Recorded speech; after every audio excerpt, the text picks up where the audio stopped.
বাজি কারখানায় বিস্ফোরণের জেরে মৃত্যু হয় 8 জনের। দক্ষিণ 24 পরগনা জেলার পাথর প্রতিমা বিধানসভার ঢোলাহাট থানার অন্তর্গত রায়পুর তৃতীয় ঘেরি এলাকার ঘটনা। স্থানীয় সূত্রে জানা গেছে, গতকাল রাতে বাজি কারখানায় বাজির তৈরির কাজ চলছিল, তখনই হঠাৎই বাজি বিস্ফোরণ হয়। সেই বিস্ফোরণের জেরে 8 জনের মৃত্যু হয়। সেই 8 মৃতদেহকে উদ্ধার করে নিয়ে আসে ঢোলাহাট থানার পুলিশ গতকাল কাকদ্বীপ পুলিশ মর্গে ময়না তদন্তের জন্য। ময়না তদন্তের পর পরিবারে তুলে দেওয়া হলো দেহ।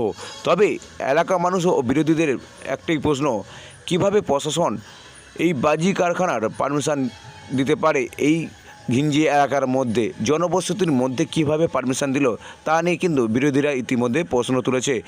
তবে প্রশাসনের সূত্রে যেটা জানা গেছে, এই যে বাজি কারখানা কোনো সরকারি পারমিশন ছিল না। তবে এই বাজি কারখানা কে পারমিশন দিল তা নিয়ে প্রশ্নচিহ্ন তুলছে এলাকার মানুষ। তবে এই বাজি কারখানার যে রয়েছে, সেই বাজি কারখানার বাদে কি বিভিন্ন শব্দবাজি বা নিষিদ্ধ বাজি কাজ চলতো, সেই কারণে কি এই বিস্ফোরণ, তা কিন্তু খতিয়ে দেখছে পুলিশ প্রশাসন। এমনকি ফরেন্সিক আধিকারিকরা এসে তদন্ত শুরু করে। বাড়ি থেকে প্রায় 200 ফুট দূরে বস্তাবন্দি বাগানে ঝোপের মধ্যে রয়েছে একাধিক বাজির বস্তা। এমনকি বাঁশ জঙ্গলের ভিতরে বালতি ভর্তি বোমা রয়েছে, যার জেরে আতঙ্কে রয়েছে এলাকার মানুষ। গোটা এলাকায় পুলিশ মোতায়েন করা হয়েছে, যাতে কোনো মানুষ যেন এই যে বাড়ি রয়েছে বিস্ফোরণ যেখানে ঘটেছে সেই বাড়ির ভিতরে না যেন ঢুকতে পারে, সেদিকে কিন্তু পুলিশ প্রশাসন নজরদারি রেখেছে। এমনকি পুরো ব্যারিকেড দিয়ে ঘিরে ফেলা হয়েছে পুরো এলাকায়। আতঙ্কে রয়েছে এলাকার মানুষ। দেখলাম, এর আগে কখনো এইরকম দুর্ঘটনা দেখিনি আমরা। আর একদম তো আমাদের বাড়ির সামনে, তো মানে এই প্রথম আমরা এই ফার্স্ট টাইম দেখলাম। তো আমরা হঠাৎ মানে খুব জোরে বিকট আওয়াজে আমরা বাইরে বেরিয়ে এসেছি। আসার পর থেকে মানে সে বোমে বোমে গোটা মানে এলাকাটা মানে ধোঁয়ায় ধোঁয়ায় একেবারে অন্ধকার। কেউ তো কাছে যেতে পারছে না, তো বাঁচানোর চেষ্টা করলেও কেউ তো মানে যেতে পারছে না, কি করবে? তো এখন কি মানে কি দেখেছিলেন, রাতে কি অবস্থা ছিল? রাতে অবস্থা ছিল বলতে মানে গোটা তো বোমে তো গোটা ঘর পুড়ে গেছে, 8 জন মানে মৃত।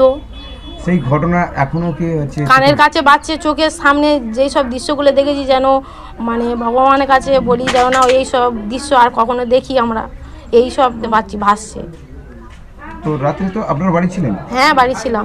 ঠিক বাড়ি থেকে তো সামান্য ঢিল ছিল দূরত্বে, একদম সামান্য, একদম।